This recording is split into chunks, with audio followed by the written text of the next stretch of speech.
I hereby open this meeting of the members of the House of Representatives and the Senate.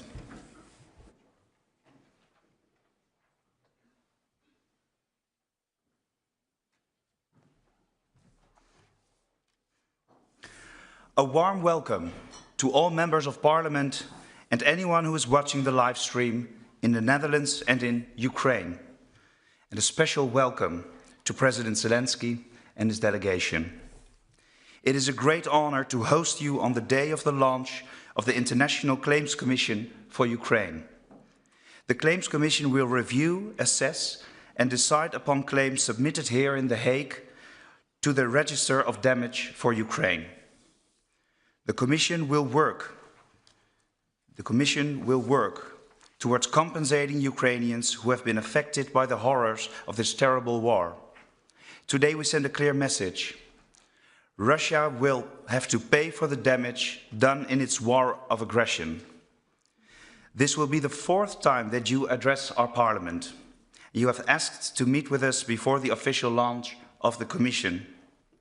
We consider this to be a recognition of the broad support that exists in the House of Representatives for Ukraine's fight for independence, for peace and for accountability. While you are working on the peace negotiations, let me be clear, the Dutch House of Representatives remains committed to Ukraine's defense against Russian aggression. We stand with you in times of war, and we will stand with you when it is time for peace. President Zelensky, we are thankful for the courage and determination with which your country has defended and continues to defend our shared values. And we admire your personal courage and dedication to this cause. We welcome you here as our friend and as our ally, and I will now give the floor to the President of the Senate for a few words of welcome.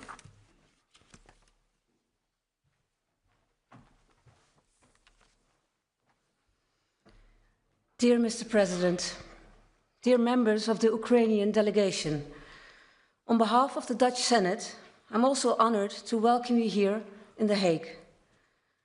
The sacrifices the Ukrainian people have made for their freedom, that is our freedom as well, move us deeply. These sacrifices, especially the countless lives lost, sadden us and strengthen the bonds between our two nations. And today marks an important moment in that respect.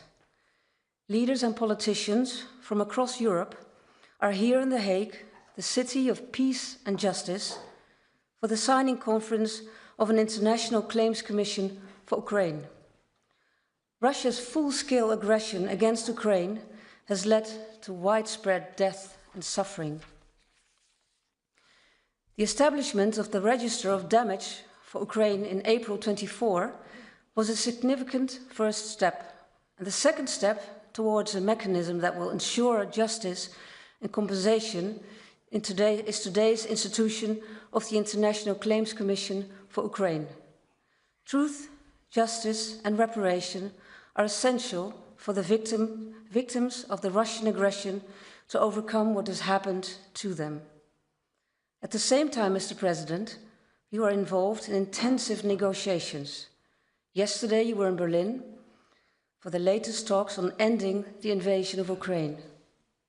I hope these talks will bring the result that does justice to the people of Ukraine. Mr. President, next week is Christmas, a holiday that fills our hearts with hope and light. Let peace on earth be with you and the Ukrainian people very soon. Thank you.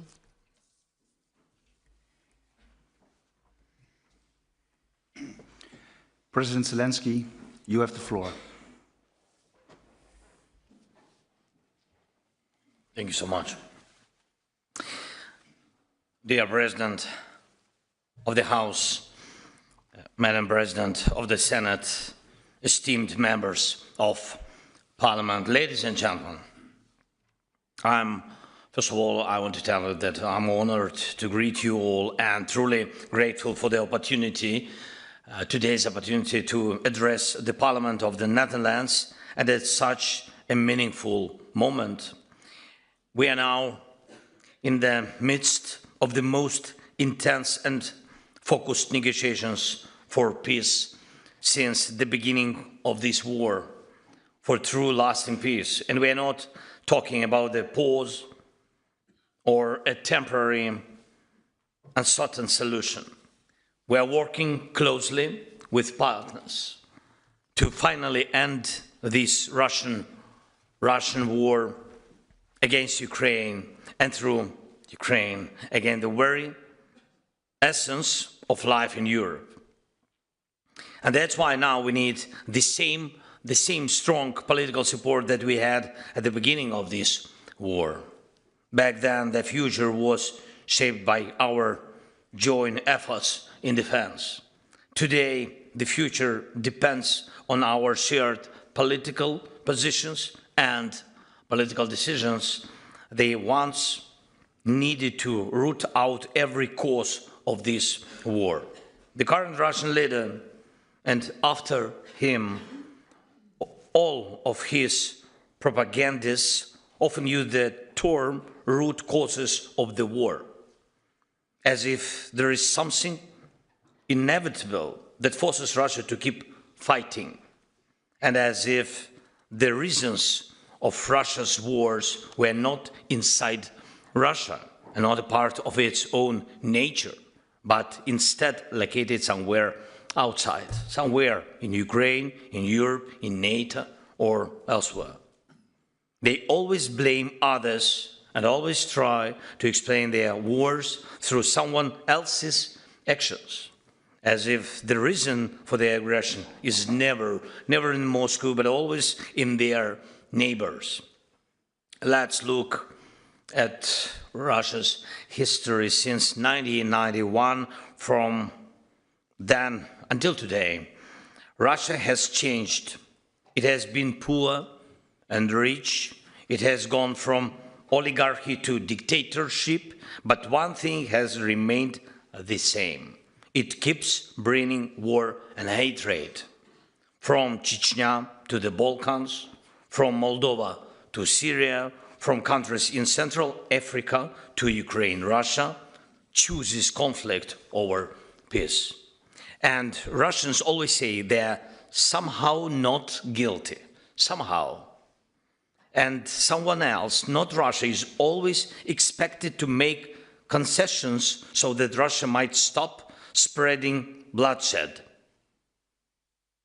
And that's always something they claim must be given up so they can stop killing. Now, in Russia's war against us, our people, our country, this logic has reached its largest and most dangerous scale. Russia has invaded our home. It's destroying our cities, our villages, killing Ukrainians, our children, and at the same time demanding that we give up parts of our land they haven't even managed to conquer.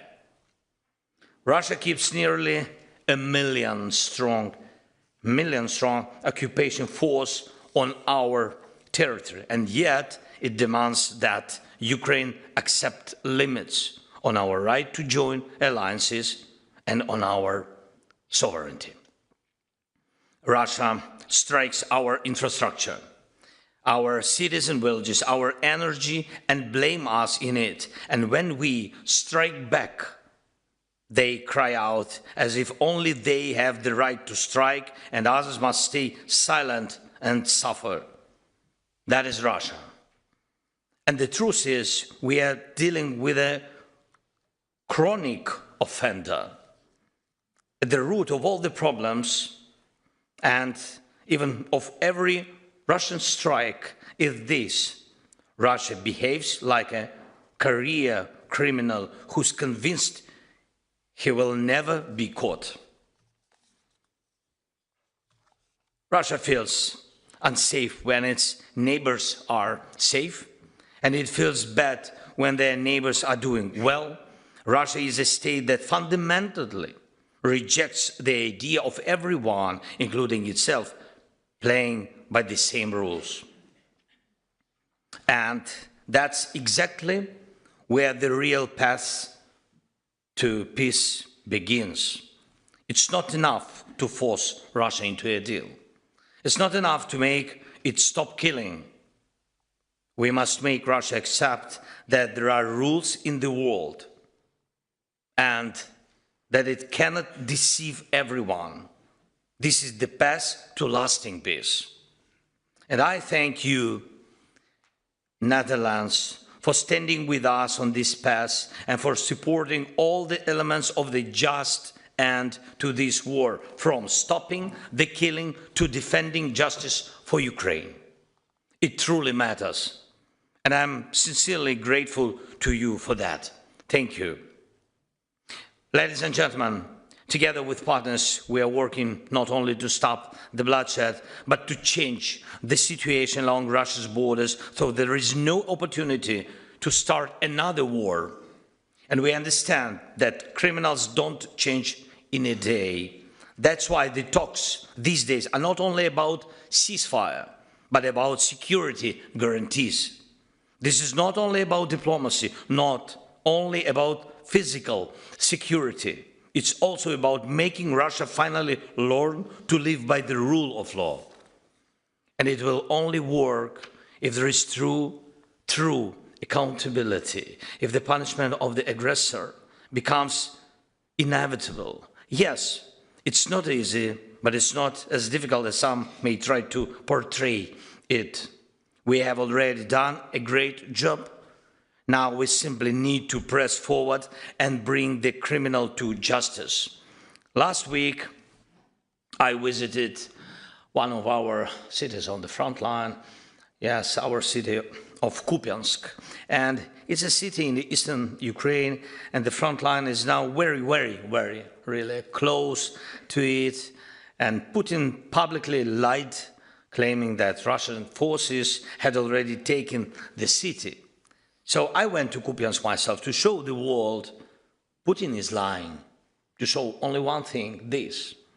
And we must keep exposing every single Russian falsehood, because truth restores justice.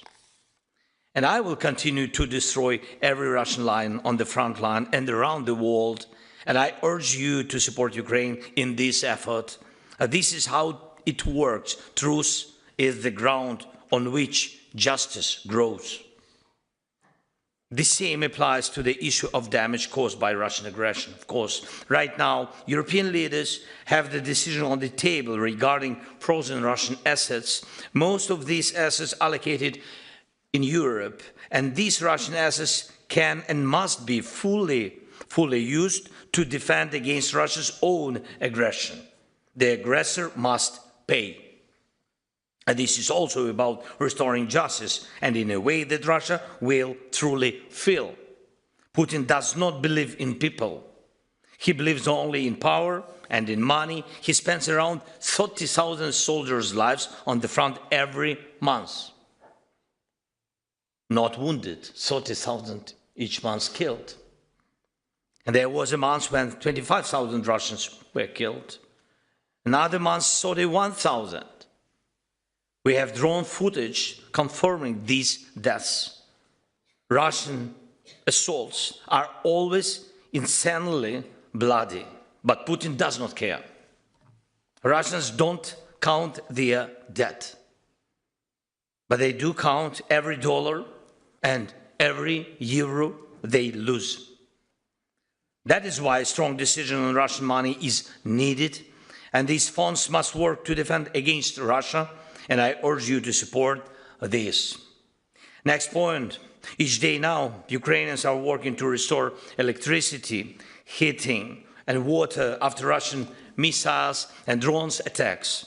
Russia is deliberately targeting our infrastructure. They know that in our region, the winter cold can become one of the most dangerous weapons. They try to use it against Ukrainians, against just ordinary people, against normal life. And that's why it's so important not to relax or rely on diplomacy alone. We must continue to strengthen our air defense, and we must support our ability to remain resilient under aggression. Every night, Ukrainian parents hold their children in basements and shelters every night, hoping that our air defense will hold. Strengthening Ukraine's air defense and energy resilience is not just military support, it's a protection of life, a chance for the future. And we really value everything that Netherlands has already provided, from Patriot systems and F-16 aircraft to artillery and drones. Thank you for that. And the Netherlands' leadership in the Pearl Initiative is especially meaningful, and these contributions help protect civilians and strengthen the air shield over Ukraine and over Europe. And we also welcome the steps toward joint drone production, which show that our cooperation is becoming deeper and more strategic. And I'm grateful to you for your decision to support us next year, 3.5 billion in support for Ukraine in 2026, and additional 2 in defense assistance adopted in December are powerful expressions of solidarity. We truly value this. Thank you so much.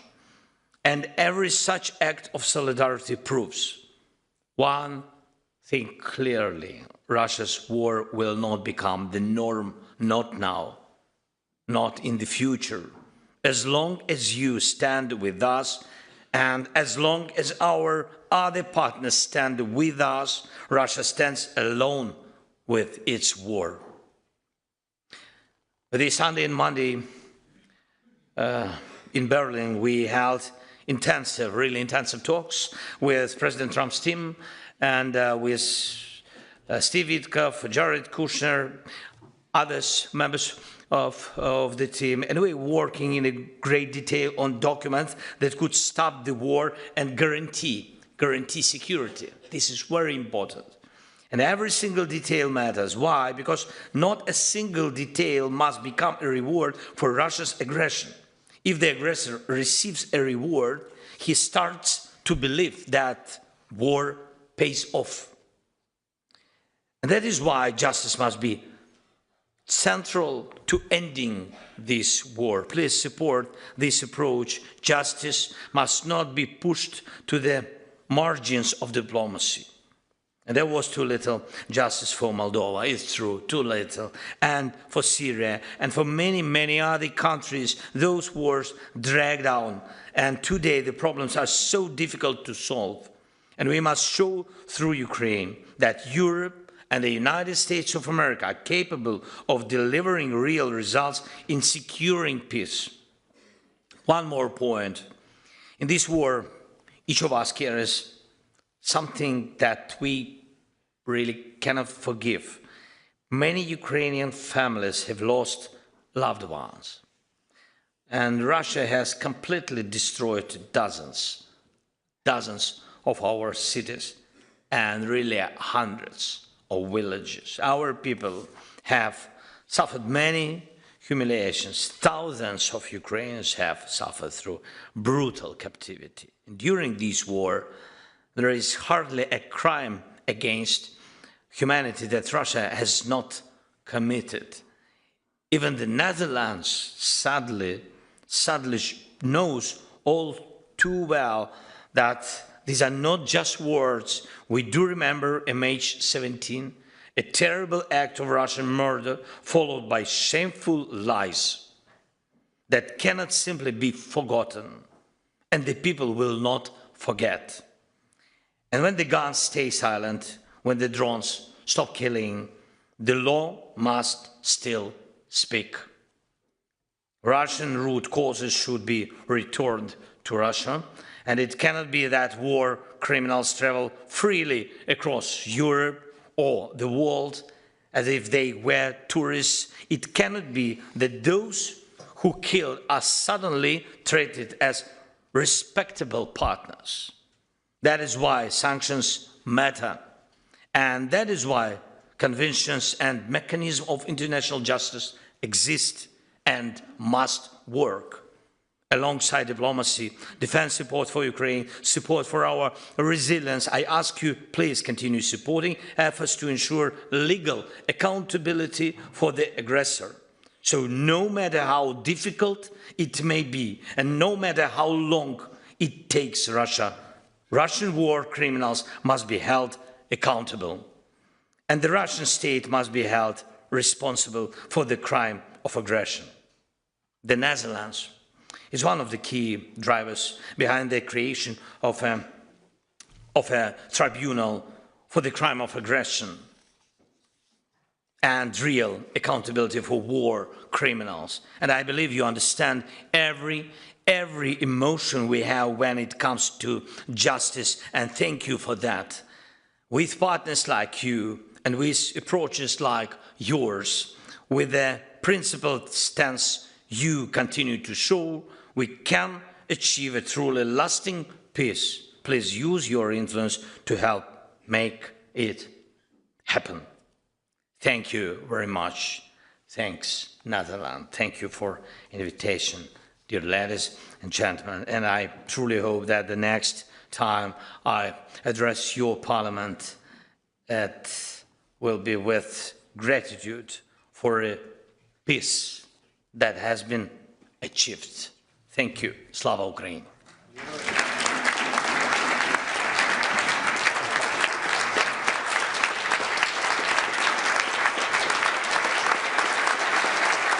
Thank you so much. Thank you. I can do it.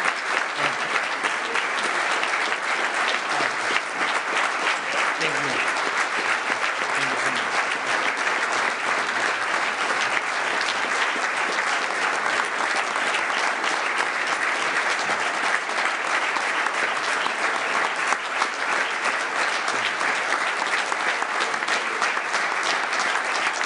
Thank you.